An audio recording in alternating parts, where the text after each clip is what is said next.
Okay, Clark, here is your video on what you should expect and need to know about your new Star Wars pinball. First things first, the power switch. Every pinball machine, the power switch is located right underneath the front right leg. And if you look underneath, you can see the switch right there. Okay, so you just turn it on. Okay, and when it first kicks on, it'll do that little May the Force. That's actually the soundboard booting up. And then you see the rest of it. Now, when I'm recording this, it might look a little weird. Things might look a little weird because of the frames per second of the recording. It looks good in person. So there's no like weird wiping across of the screen or anything like that if that's happening on the video. But all right, so the game is on free play. So to start a game, you just push the flashing button. If you want to do one-player game, you just push it once. Two-player game, push it twice. Three-player game, 3 times. Four-player game, 4 times. Easy as that. So you just push it. That starts the game, and it puts the name on the ball in the launcher, and then you would just push the button to launch it. And the skill shots to try to hit the TIE fighter using the crosshairs, and then it starts the game. Okay, so now that we did that, let's just turn this off, because that's how you play the game, and everyone knows how to use the flippers and whatnot. So I'll turn it back on, and as you can see, when this thing boots up, let me just show you this. It says display version, and then it says Star Wars 2016 unofficial. Oh yeah, I have the ROM version in here. There's a place called pinballcode.com, and they updated the ROM set for this game because it hadn't been updated since the game came out, basically. And so they made a few fixes, like putting a ball save in and a few other things. So I put that copy of the game on here, which is the copy that you want. Everybody wants that one. So that's that part. And then the other part I just want to show you, there's a key up here, and that's how you get behind the glass. And so you unlock it, and then you just lift up on the channel. I'm gonna do this. I gotta try this with 2 hands here. Hold on a second. Okay. So you lift up on the channel, and then pull it out a little bit, and then you drop down, and it comes out, and then pull it away. Okay, and that's how you get it out. All right. So put this down.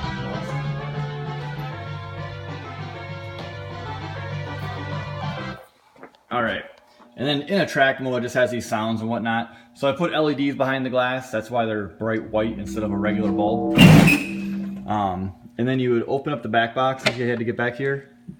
And this is where all your circuit boards and your brains are at, okay? And if you had to put this down too, you just lift this straight up, and you can lay it down on its face on the glass. So you just reach in, pull it up, and then just lay it down. Okay.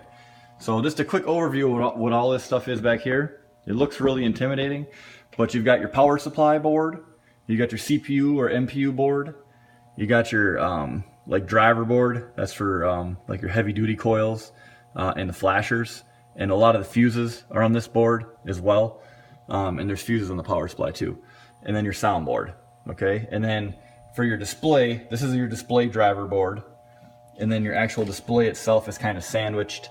You can kind of see a little green board down in there, and that's the orange that you see right there. That's your display driver.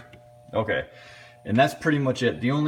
So if you have like a power issue or something else that's going on with a board, like I said, they make replacement boards for all these things, except for this one. You have to get an original, but they make replacements for all these. And the only thing is if you happen to have one of these 2 bridge rectifiers go out right here, which it does happen, but not a lot. You'd have to replace that, just by itself and take it out, resolder the wires back on. But that usually doesn't happen. And if it did, one of them's for your coils and one of them's for your playfield lights. So technically your playfield lights could go out and your game will still work, but you'll have like none of these lights that are turning on and off right here wouldn't be working. And so you'd be like, oh. And so in that case, you check one of them 2 fuses, because one of the fuses is for one, and one of the fuses is for the other. And there's the batteries. Okay, I just changed those batteries, and I put this on here, so it's good to go for now. That's the other thing. It's like this thing, the only way to put one of these pull ties on right here is to actually pull the board off, you know, with the screws, and then put a new pull tie on it. You don't have to have a pull tie on it, but it holds the batteries in tight. Okay, and the batteries are basically for holding the settings.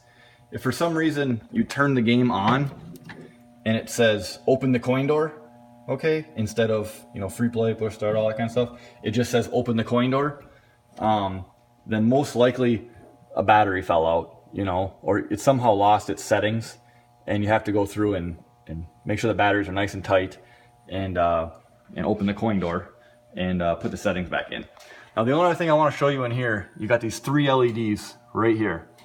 If you had an issue with this game, you know, I'd want you to look at these 3 LEDs. You got one that says PIA, plus 5V, and blank. So I'm going to turn the game off and then turn it back on again and show you what it does. Okay, so watch what it does. Okay, if you saw that, so basically the PIA blinked on for a second, 5 volts came on right away, and the blank came on, you know, after like a second.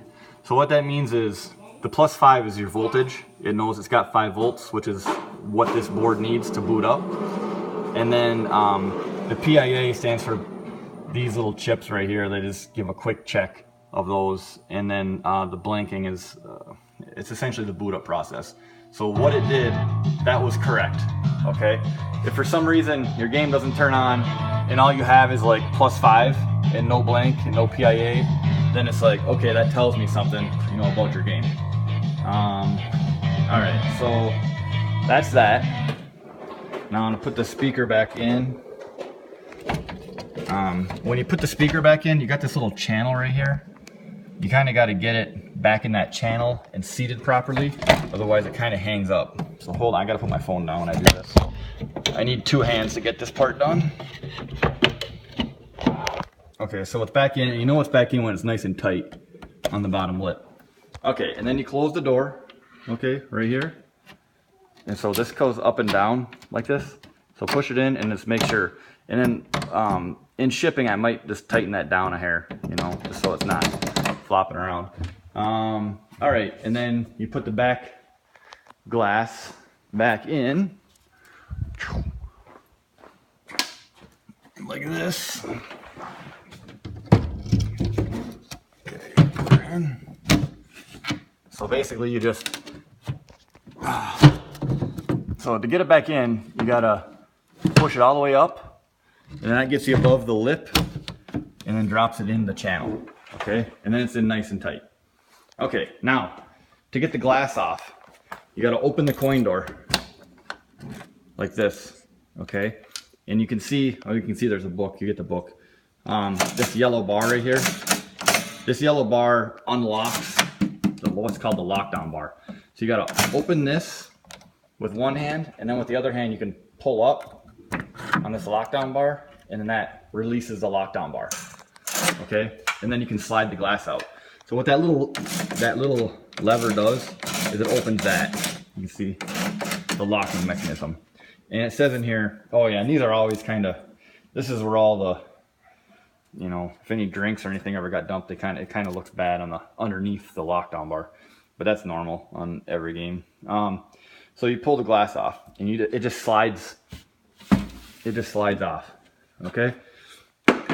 And so you pull it off like this.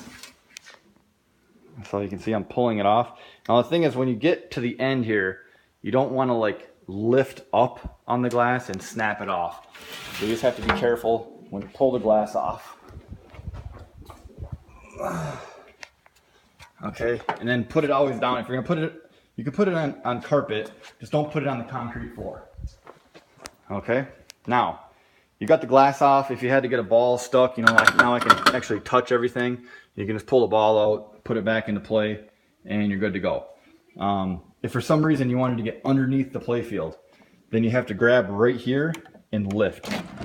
And that actually lifts the play field. And you pull it towards you, and then lift it up. Okay. Okay, and then you can get to everything underneath here. Now, you know, I really can't give you a tutorial in a couple minutes on everything underneath here. That's like one of the repair videos that you should buy. Biggest thing you need to know is if it keeps saying, you know, ball missing or something. This is called the ball trough I'm pointing the camera at. You can see the balls. There's 3 switches here, you know.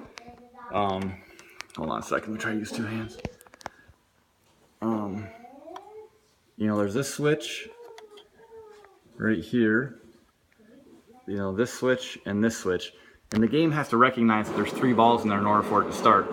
Otherwise, it's going to keep saying ball missing. So if it keeps saying ball missing, you either have a ball that's, you know, not in the trough, or one of the switches is bad. And that's pretty much the only 2 reasons that it'll say ball missing. Okay, so hold on, put the playfield back down. Okay, and then when you put the playfield back in, you kind of have to reach one hand behind the back and one hand in the front and just kind of lift and place it in. And so I'm going to do that. Okay, and then once you're back in, you can set it down. And the only thing is you just want to make sure that it goes back into those little notches nice and tight, so that way the glass comes on. If you kind of got it cockeyed, you know, like up a little bit like that, the glass won't slide past it. Okay, you gotta make sure it's set in there. And that's, you know, that's basically it. I mean, the only other thing is, you know, you might have some light bulbs that go out, but the light bulbs are pretty self-explanatory. You just change the light bulb. If I think of something else, I'll make another video. Oh, sorry. Test buttons. Oh, and the volume. So, I need a light. I'm looking inside the coin box. See this little silver rod right here? That's actually your volume control. You just twist it. You can see it, yeah, that big silver rod right there. That's your volume control. And that's just inside the coin door. And then the other thing is these 2 test buttons right here. So you can change your settings, and you can also go into diagnostics with these things. Just for example, I'll just go into diagnostics real fast. You just push the green button in, then you can see that it goes in and stays down, or it comes out and stays out. So you push it in, and then you push the black button once. And when I push the black button once, it goes into diagnostics. Okay. And then you push the green button back out again, and then push the black button, and then it goes through all the different tests. So it's telling me all the switches that are active. Bar motor up is actually that switch, because it goes up and down. And right now my gear shifter is down, so that's why it's saying bar down. Okay, and then we just go through some other tests. Burn-in time, speaker test, bar motor up, laser test. You know, place a ball in the out lane. That's this one. Switch test, those are all the active switches right there. So what you can do then is just go through the switches.